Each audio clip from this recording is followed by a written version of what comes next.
আজকে আমি আপনাদের সাথে শেয়ার করব কিভাবে ক্লে দিয়ে সুন্দর একটি কেক বানানো যায়। প্রথমে ক্লেটাকে এভাবে নরম করে নিয়ে ছোট ছোট টুকরা করে কেটে নিব।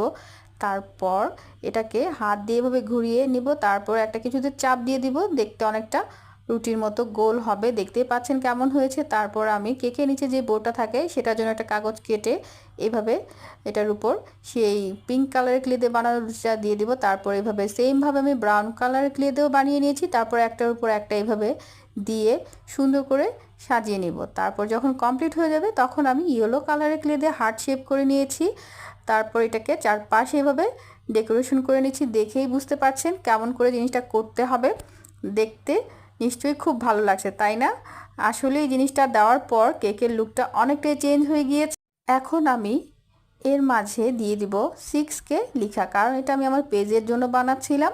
তারপর এখন এর মাঝে আমি আরও কিছু ডেকোরেশন করব।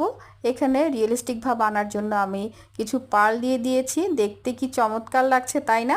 এখন এটাকে আমি কাটবো, দেখতে অনেকটা মনে হবে রিয়েল কেক।